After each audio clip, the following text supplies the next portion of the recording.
ছেন। অভিষেক বন্দ্যোপাধ্যায় বলছেন, আমি মমতা বন্দ্যোপাধ্যায়ের মতন উদার নয়, যা হবে 4 তারিখের পর বুঝিয়ে দেব। এই জানেন তো, ওরা কংগ্রেস থেকে ওদের জন্ম হয়েছে, তো কংগ্রেস ভেঙে এসেছে। কংগ্রেসের একজন পাপ্পু আছে, আমরা জানি।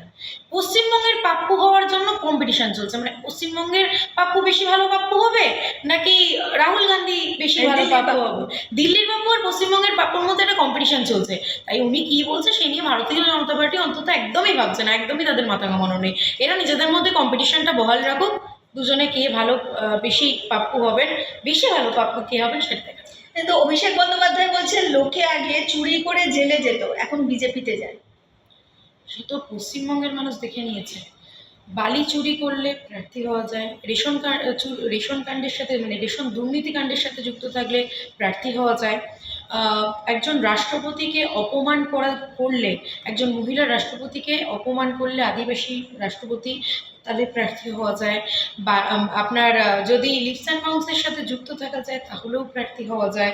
এইরকম বিভিন্ন দুর্নীতি, যত ধরনের দুর্নীতি হয়, এবং যে নতুন নতুন দুর্নীতি যারা বার করতে পারবেন তারাই প্রার্থী হতে পারবে। এর থেকে বেশি কিছু তো আর দরকার নেই। প্রার্থী হওয়াটাই হচ্ছে ওদের কাছে আসল, আর প্রার্থী হওয়ার জন্য চুরি করা দরকার। একটা বিষয়ে যাব, এই যে বিভিন্ন এখন সেক্টরে, আইটি সেক্টর বা যে কর্পোরেট সেক্টরগুলো আছে, সেখানে কর্পোরেট জেহাদ বলে একটি শব্দ এখন উঠে এসছে, যেখান থেকে দাঁড়িয়ে দেখা যাচ্ছে যে এই কর্পোরেট অফিসগুলোতে রীতিমতো ধর্মান্তর করা হচ্ছে, সেখানে গোমাংস খাওয়া হচ্ছে, সেখানে নামাজ পড়া হচ্ছে। এই ধরনের ঘটনা শুধু নাসিক নয়, পশ্চিমবাংলাতেও এই অভিযোগ উঠছে। শুধুমাত্র কর্পোরেটের কথা কেন বলছেন?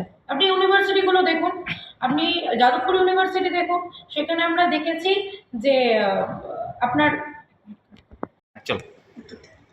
এটা তো নতুন নয় পশ্চিমবঙ্গে, আজকে এই বিষয়গুলো আরও সামনে আসছে। এর আগেও আমরা দেখেছি যাদবপুর ইউনিভার্সিটি, সেখানে ইফতার পার্টি হওয়া সম্ভব, কিন্তু সেখানে পুজো হওয়া সম্ভব না। আমরা দেখি সেখানে পুজো করতে গেলে পারমিশন লাগে, কোর্ট থেকে পারমিশন নিয়ে আসতে হয়।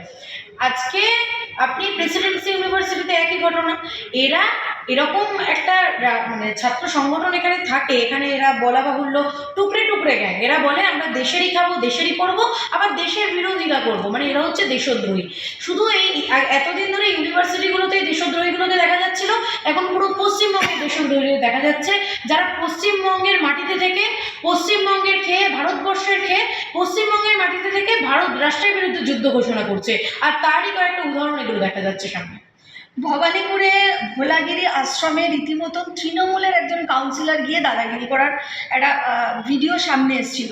কোথায় না ভবানীপুর, যেই ভবানীপুর মুখ্যমন্ত্রী মমতা বন্দ্যোপাধ্যায়ের গড়। এবং এই ঘটনার পরে কিন্তু যত সাধু সন্তরা আছে তারা ডেপুটেশন জমা দিচ্ছেন রাজ্যপালের কাছে, এবং পথে নামার একটা হুঁশিয়ারি দিয়েছেন। বারবার এইভাবে আক্রান্ত হচ্ছে সাধু সন্তরা। আমাদের সুপ্রিমো বলেছেন যে ওটা একটা গন্ধা ধর্ম। তো যার সুপ্রিমো বলছে গন্ধা ধর্ম, তো তিনি তো এই ধরনের সাধু সন্তদের উপর এই ধরনের অত্যাচার করবেন, সেটাই খুব স্বাভাবিক।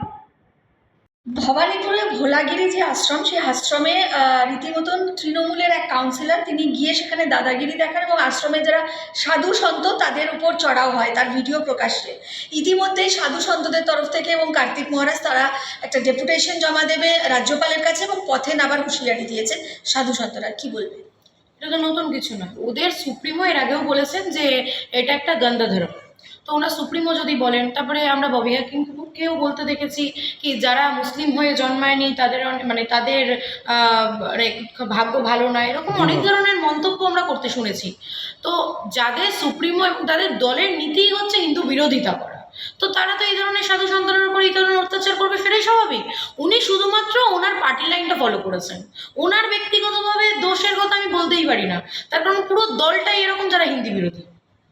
এই পশ্চিমবঙ্গে যদি থাকতে হয়, এদের কথা হচ্ছে, আমি আগেও বলছি, এদের যদি আজকে বলছে মহিলারা রাত 8টার পরে বেরোতে পারবে না, তাদের সুরক্ষা এরা দিতে পারবে না, দুদিন পরে বলবে মহিলাদের বাড়ি থেকে বেরোতে হলে বোরখা পরে বেরোতে হবে।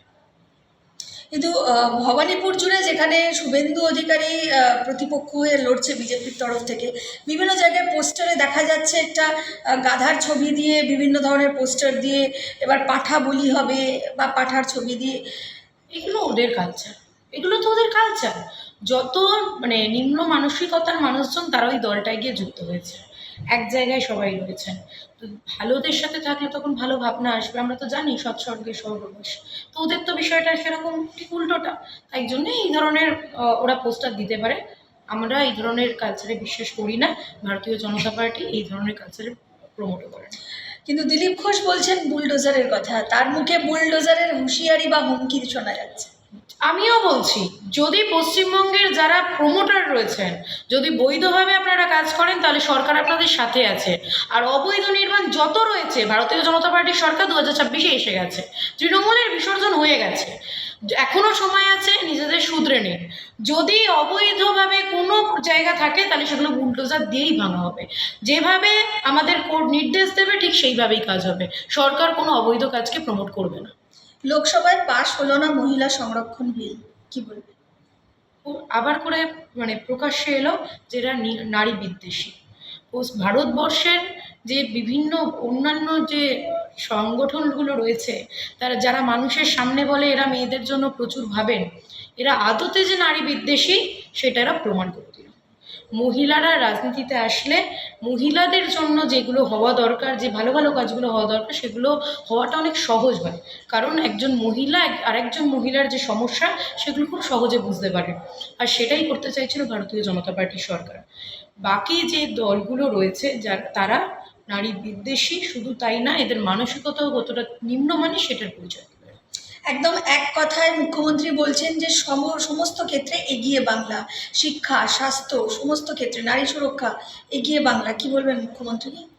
দুর্নীতিতে এগিয়ে বাংলা, অ্যাসিড অ্যাটাকে মহিলাদের 1 নম্বরে বাংলা, নারী পাচারে মহিলাদের নারী পাচার করছে এখানে উনি মহিলা মুখ্যমন্ত্রী, সেটাই 2য় বাংলা। 100 দিনের টাকায় যদি দুর্নীতি হয়ে থাকে সেটা হচ্ছে সবথেকে হচ্ছে এগিয়ে বাংলা। যত রকম দুর্নীতি হয় সব কিছুতে এগিয়ে বাংলা। নতুন নতুন দুর্নীতি শেখায় পশ্চিমবঙ্গ, বাংলা এগিয়ে। তাই 2026-এর নির্বাচন ভয়ে আউট হয়ে গেছে মানুষের মন থেকে, ভরসাহীন হয়ে গেছে। তাই জন্য সবাইকে বলবো, ভয়ে আউট, ভরসাহীন, বিজেপিকে ভোট দিন।